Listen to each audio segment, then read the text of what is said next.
It is now my distinct pleasure to present a man named Charlie Plumb. A few years ago, he wrote a book called I'm No Hero. Well, that's a lie, because he is a hero.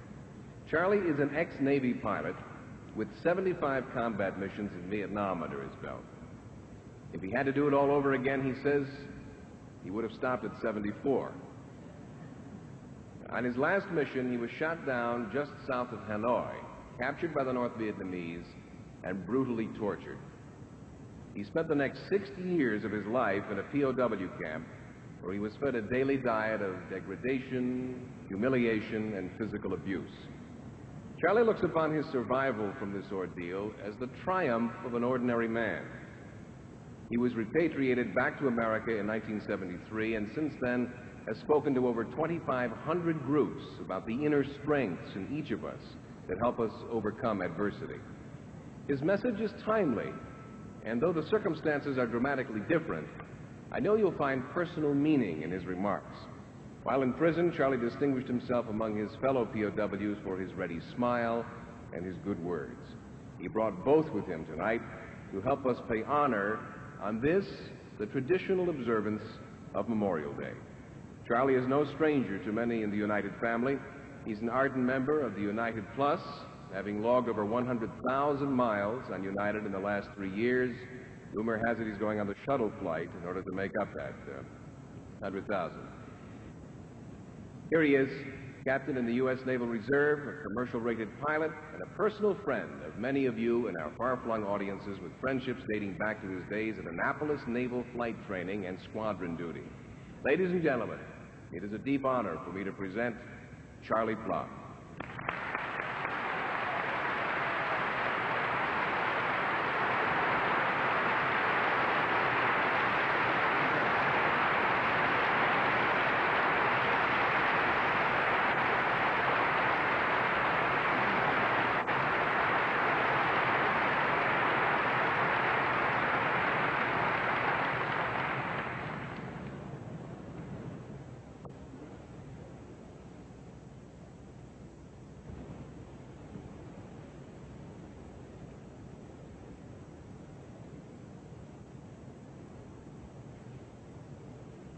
The prison cell that I was in Vietnam was 8 feet long and 8 feet wide. I could pace 3 steps one way and then turn around and pace 3 steps the other. Inside the cell, no books to read, no window to look out, no TV, telephone, radio. I didn't have a pencil or a piece of paper for 2,103 days. I had 3 steps one way and 3 steps the other. I don't know what you would have done. I was going stir crazy in that cell. I finally decided, Charlie, you got to come up with something to do. You got to go crazy in here. I thought, that's what I'll do. I'll make a little game to play, and I did. I constructed a little deck of playing cards about the size of postage stamps. I tore these cards from 52 little strips of toilet paper. And I can tell you this with authority, it's tough to shuffle.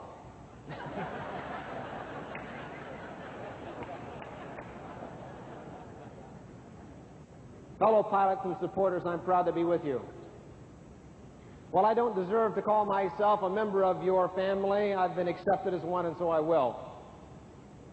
And I think in some small way we share a lot of similarities. We've been through military training together. I have shipmates and classmates. I have squadron mates in this audience. We've been through rigorous professional flight training together, and we've been through those cold, dark nights flying down to minimums together. And you've served me well on hundreds of thousands of miles, and for that I appreciate it. But something maybe in a larger sense which we share. I think my background and yours, we share the courage to stand up for what we think is right, the guts to survive, and the commitment to win. And in the audience gathered here, I feel that you represent a large number of parachute packers. Let me explain that to you. My wife and I sat down in a restaurant not so long ago. About 2 tables over, a guy looked at me and I looked back at him. I didn't recognize this gent. He stood up a few minutes later and he walked over to our table and he looked down at me and he pointed his finger in my face, and with a stern look on his, he said, "You're Plumb." I looked up and I said, "Yes, sir, I'm Plumb." He said, "You flew jet fighters in Vietnam. You were on the aircraft carrier Kitty Hawk. You were shot down, you parachuted in the enemy hands, and you spent 6 years as a prisoner of war." I said, "How in the world did you know that?" He said, "I packed your parachute." Well, I'll tell you this, for this professional public speaker, my chin was down here on my chest. The very best I could do was stagger to my feet, reach out a very grateful hand of thanks. I was speechless, but this guy came up with just the proper words. He grabbed my hand, he pumped my arm, and he said, "I guess it worked."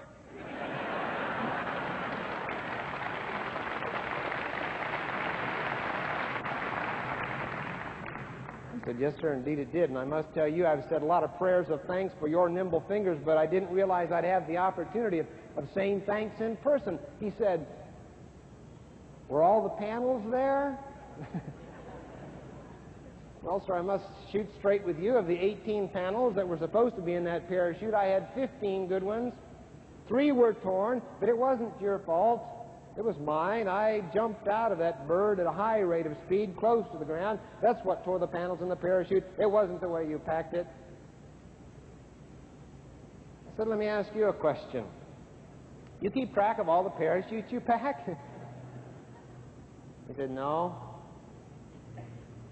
And I think this is the most important part of the conversation. Maybe it's the most important thing I'll say this evening. He said to me, and I think this deals directly with the reason for our meeting. He said, "No, it's enough gratification for me just to know that I've helped somebody out along life's rocky road." I didn't get much sleep that night. I kept thinking about this dude.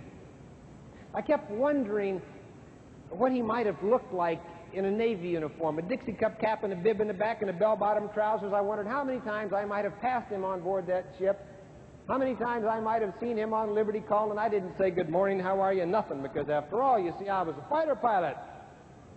And he was just a sailor.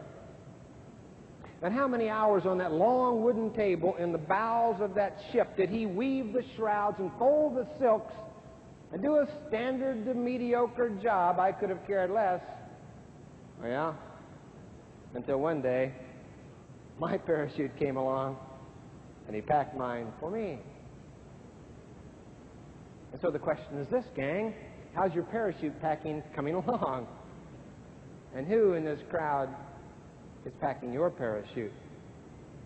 You see, I think in times of trial, we all need that kind of support group. We all need those folks that step out in front and say, "Yes, I'll help." Well, my parachute was pretty well packed when I was shot down over enemy territory. My physical parachute, my mental parachute, my emotional parachute, my spiritual parachute, pretty well in place. And it all began in a little bitty town in Kansas. Grew up in a very small town, 325 souls, and a couple of Presbyterians. I love the town. And my parachute was packed with my dad and my mom and my big sister and my 2 little brothers and a coach named Smith. Clancy Smith was a World War I veteran, still had some shrapnel in one leg. And we were to be the last team he would ever coach. The fellow was 65 years old, and he was a tough hombre, and we didn't have a very good team. And we were down to the very last game, and our season was 1-7, and we wanted to win that last game just for the coach.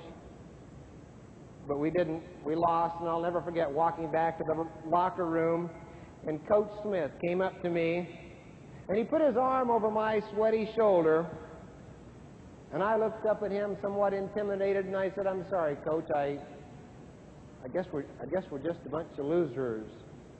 And he squeezed my shoulder, and he sunk his fingernails into my flesh, and he said, "Son, whether you think this team is a bunch of losers or a bunch of winners, you're right."